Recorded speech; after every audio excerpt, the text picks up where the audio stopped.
Hello, Mexico. It's Kanoa here with 𝗶𝗲𝗃.com. Actually, I'm with 𝗶𝗲𝗃.com, 𝗃𝗴𝗃𝗃.com, Rosarito Living Facebook group, Baja Online Realty. We've got a lot of websites, a lot of online platforms that we promote in. And today I wanted to actually talk to you guys about one of the questions we get a lot, mostly in the Baja Living section, in the Rosarito Living section, Rosarito Living group. It's regarding importation of your vehicle. Now, there's a lot of rules. I don't know if there's a lot, but there are rules that go along with people that should have their vehicles imported and the ones that don't need to have their vehicles imported. So this isn't going to get into the legalities, but you should understand what you can and cannot do regarding if you're a resident here or if you're just visiting here, and when you should have your vehicle imported. So what we ended up doing is my wife just got a truck. We bought a truck that that had United States plates on it, and we needed to have it imported. And I was able to sit down with my father-in-law as he went through the process of importing this vehicle. Now, what I like to do is, if I can afford it and I can pay for it, I always like to get somebody else to help us do something, especially when it has to deal with dealing with the bureaucracy or the legalities or any of that kind of stuff that's going on here in Mexico. So we actually hired a service to help us import the vehicle, and I want to kind of go with you guys and have Enrique explain to us what that process was. I hope you enjoy it. Hope you find something interesting in this, and once again, understand what the rules are about importation. But if you need to get your vehicle imported, we're going to put the links down below for the company that helped us, and we hope everybody has a great day. Thank you very much. I'm here with Enrique 𝗽𝗴𝗲 this morning. Good morning, Enrique. Good morning, Kanoa. How you doing? Good. Enrique, you know what? You actually, I really appreciate you coming in and talking to us this morning, but you actually happen to be my father-in-law too. So I wanted to come in and welcome you for your first time to come in and talking to us this morning. But I'm bringing you in to actually discuss some of the things that you help us with here at the office. And one of the things, we just got a truck, and I think one of the things that people are really interested in is the importation. And I know we get a lot of questions online about importation, about when they should import it or when they shouldn't import it. I'm not going to ask you to be an expert on the legal part of this, but I really wanted to come in and go, you know what, we just went through the process of importing this truck. Let's tell people, you know, what they have to expect and what they need to do, and the paperwork and all that kind of stuff, and hopefully we can help guide some people and give them some advice on how to import their vehicle if they have to get that imported. So Enrique, we got this 2005 Nissan truck. We got a pretty good deal for it online, and we had to go get it imported. And what was the process? Where did we have to start with it? Yeah, very simple. We had to get first an agency that imports cars to Mexico from the United States, and once we got that, a reliable agency, we have to do some paperwork on that. First is you have to bring the title of the truck, which it has to be clean, and the registration doesn't have to be expired, and the ID for the person is going to be registered.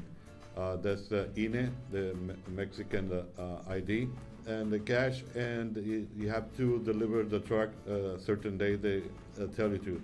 Until they bring it.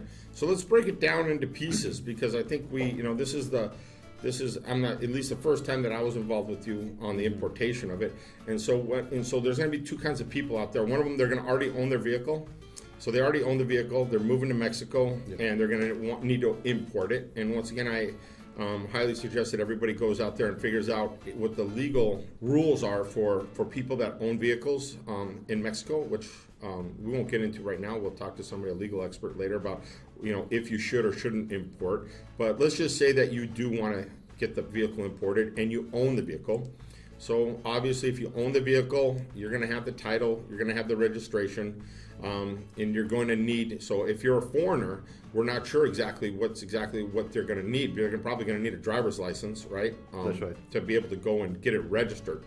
Importing it, they didn't need a driver's license. It's only at the registration process that the driver's license was needed, right? That's right. Okay, so the importation part, which is two parts of it. One of it is getting the vehicle down here and getting it titled in Mexico. So that way you actually have a physical title for the vehicle. And then the second part is getting it registered, right? That's right. So the first part, let's talk about, is getting it titled. And we actually called and got a referral from one of our agents, Gerardo, who said to go to this company and use this company for the importation. So go ahead and tell us about this company. Yeah, the agency is called Natalie Agency. They're experts on importing cars, all types, trucks, boats, and motorhomes too. So whatever vehicle that needs a title from Mexico, that's what they do. Yes. And it's called Natalie. Is that it? Yes. Natalie? Mm-hmm. All right. And we'll put the information for this company into the description, so that way if you guys want to call them. So the reason that I wanted to do this is I wanted to make it easy for us. Obviously, we didn't want to have to go through and do all of that stuff ourselves, because we really didn't know what to do. So anytime I can get somebody else to help us do it and make it easier, it probably is going to cost a little bit more, but it was I think more of a simple process for us. So you called them up and you told them, hey, look, I got this truck, I need to import it, and then what did they tell you to do? Oh, they just asked to bring the paperwork, the title, the registration, the ID of the person is going to be registered in. And when you bring the truck, it takes about 5 to 10 days, working days, to do the process completely. Okay, so one of the things we didn't do is when we actually bought the truck down here, and one of the things we didn't have was the registration. So we're like, uh-oh, but when we bought it, because we figured we were importing it, we didn't ask for the registration, but we did have the title, and they were able to seem to work through that at the time, huh? So. Yes, it wasn't much of a problem. They just charged extra for not having the registration, and the other thing was expired too, the license plate. But that's no problem. So it was just a little bit of an extra fee that they had to pay to get that, because we didn't have the registration and the registration was expired. But if your registration isn't expired and you do have it, then it won't cost you as much. It wasn't that much of an extra fee though, was it? How much was that? It was $25. $25, and I guess they probably put a temporary registration on it, yes, or something like that, right? It's the cost just to get it back into the U.S. and bring it to the importation process. Which I found really interesting, because they had to drive the truck back to the U.S., right? Yes, definitely. Okay, so the people we bought it from actually had a permit to have the vehicle here for 30 days. But that permit was only good for the person that actually was driving the truck, who we bought it from. We couldn't use that permit. At least I don't believe that the permit they had got to have the vehicle here wasn't good for us. So the importation people had to bring the truck back to the U.S. and then bring it back into Mexico the right way. Is that correct? That's correct, sir. Okay, and then from there they said, so we went and we dropped the truck off. We gave them all the correct paperwork that they needed, which was the title, and they had to obviously pay extra for the registration. And then from there, they go through a process of getting it imported correctly to get the plates on it. And they said originally it was going to be like 5 days, but it ended up being about more like how many days? Well, it took about 8 days. Okay, total.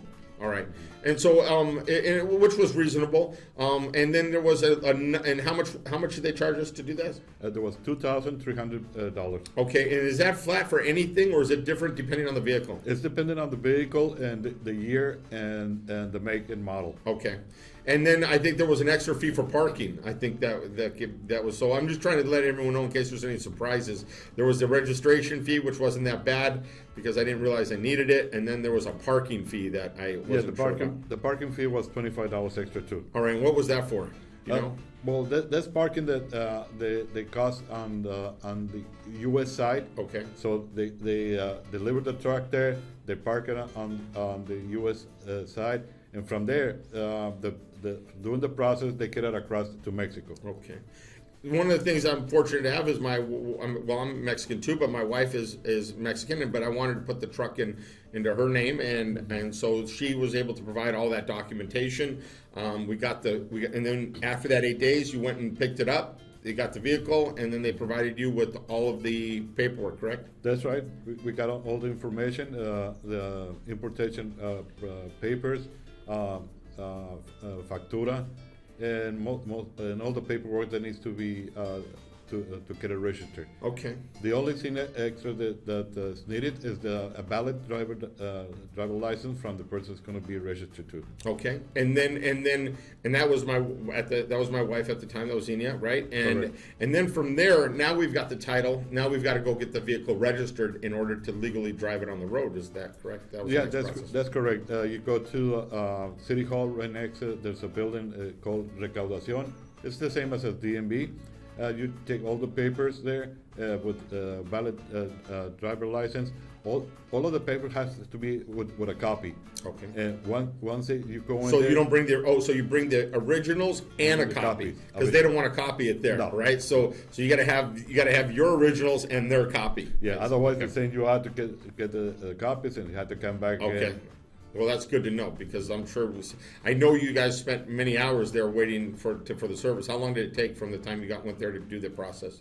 It took us about an hour and a half. Okay. Yeah. From the time you got there, an hour and a half to get it registered? That's right. To go through the process? Okay. Correct. But the person that's registering the car has to be there, correct? Definitely. And what information do they need to bring to get the car registered? Just that the driver license of the person is going to be registered, and all the paperwork we got from the imported agency. And then from there, they give you a license plate, right? Yes. And all the tags and everything that you need to have the car legal. Once they check the VIN number on the truck and check that everything is correct, they send you to the cashier. From there, you get the paper, the registration already paid for, and then they send it to another window to pick out the plates. And from there on, that's it. After that, you just put the tags on the car and the plates, and you're set. Just another question. I know that there was a question you'd asked where the vehicle was going to be driven because there's different registration, I guess, for Northern Baja or all of Baja. Is that true? Yes, there's the license plates that go fronterizas. They can only be used on the state to get it across if you want to cross to the United States. Okay. The other ones is the national. You can drive it all in the Mexican continent. Okay, and obviously that's probably more money. for Definitely. that, right? Yes. Okay.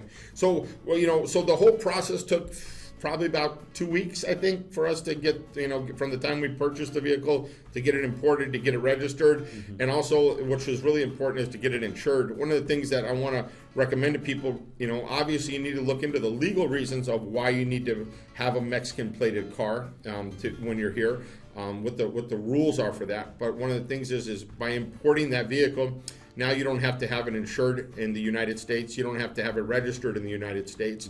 It's considerably less cost to insure to get even full coverage down here in Mexico on that. Anybody with a proper driver's license can then drive that vehicle down here once it's fully insured, and which is, I think will help protect you in case there's any issues with that vehicle while you're down here. And the cool thing is now anybody in my family can drive that vehicle, and the cost of registration is obviously a lot less. And other than that, if you did have a vehicle that was registered and plated in the U.S., you're going to have to insure it in the U.S., you're going to have to register it in the U.S., and then you're going to also need to insure it in Mexico too. I know some people down here believe that some of the insurance companies cover both sides of the border. Sometimes that's really questionable. I would definitely check into that. I know that they do cover it, but if you were in an accident down here, it gets really ugly if you don't have an adjuster show up immediately to deal with that. So other than that, I want to thank you, Enrique, for coming in and talking to us about the importation process. And I hope to have you back so we can talk about some more of the things that we can help people navigate and understand Mexico even better. Thank you very much, sir. You're welcome, sir. Thank you for watching our video. If you're planning on buying real estate in the Rosarito Beach area, make sure to give us a call. Have a great day, everybody.